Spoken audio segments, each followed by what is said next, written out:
Hey, Builders team members. As you can probably tell, I'm in my car. I had to leave the comfort of the firehouse and go mobile for today's video. I'm going to try to make it a really short video, but even a short video would be too many words to be typing into the newsletter, especially with my fat fingers. They couldn't handle that. And let's face it, for a lot of our members, they'd probably have an aneurysm if they had to try to read that many words all at once, especially if there weren't any pictures. Weather's shitty. Snowed last night. Not the best day today, but better days are coming. We've just 25 days until the White Sox pitchers and catchers report for camp. And then in 26 days, we'll have, I don't know if I can get this out, the Cubs, those guys, they'll be reporting for camp. Oh my God, what a taste that leaves in my mouth. And then 109 days, and we'll be at Silver Lake kicking off the golf season for 2026. I want to talk about it in this little video, though, real quickly, is the newsletter itself. I heard from a couple of people that they thought that maybe Tim McGee had dropped the ball as our new secretary as far as getting the newsletter out the first couple times this year. And I just want to make sure everybody understands the process for getting the newsletter out, because it has absolutely nothing to do with Tim. All right. What always happened with the newsletter is Andy Zillis would send out the newsletter. Right. So the secretary would type up their main body for the newsletter and send it to Andy. During bowling and tennis season, Keith Tadovich would send a bowling report. Al Balderman sends a tennis report. In the summer, either Scott or I will send something to Andy about golf. Then if there's a treasury report or president's report, either way, it all goes to Andy. And then Andy would kind of proofread things, format it, and then he would send it out.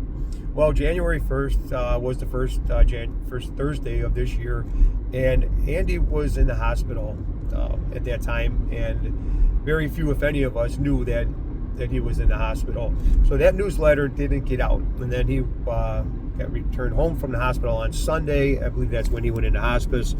I spoke to him Sunday evening, and at that time he had asked me if it was all right if he continued to send out the newsletter. He said that it would be a good distraction for him with what was going on, and that he would give him something to do and make him still feel connected to the club.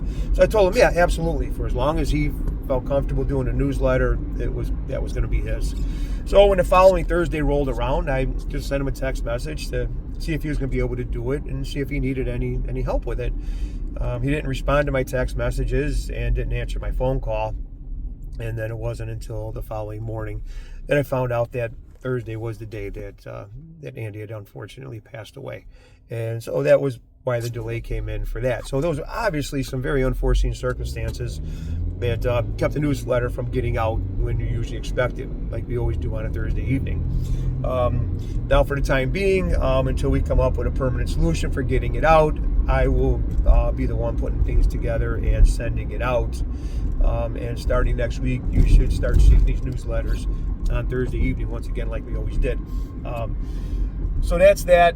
So everybody knows it has nothing to do with Tim. All right. He's doing everything he's supposed to do as the secretary.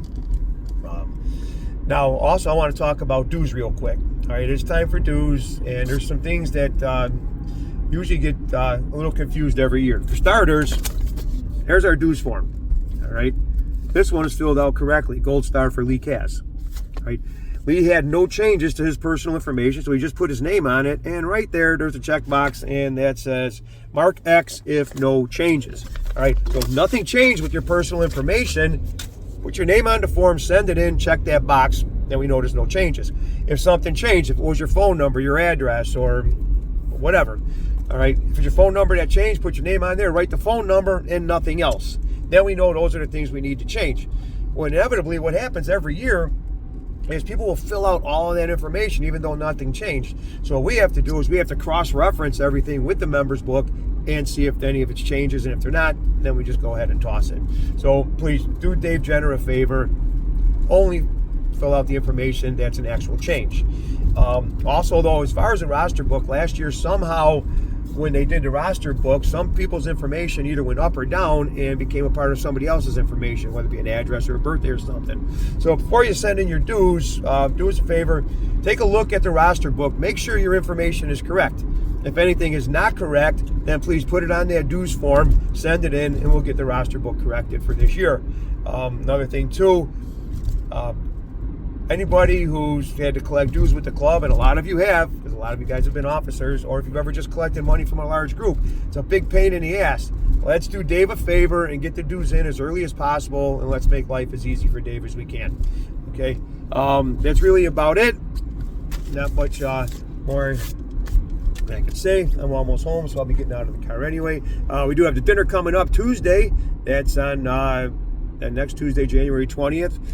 Come there, show up about 6:30. That's going to be at Burr Oak Bowl on 127th Street, just east of Kedzie, across the street from Eisenhower over there. So that dinner will be right after bowling on Tuesday. I look forward to seeing everybody. Have a great weekend. And now I'll pay attention to my driving again so I don't get in an accident. Okay? So everybody have a great weekend. We'll see you next week.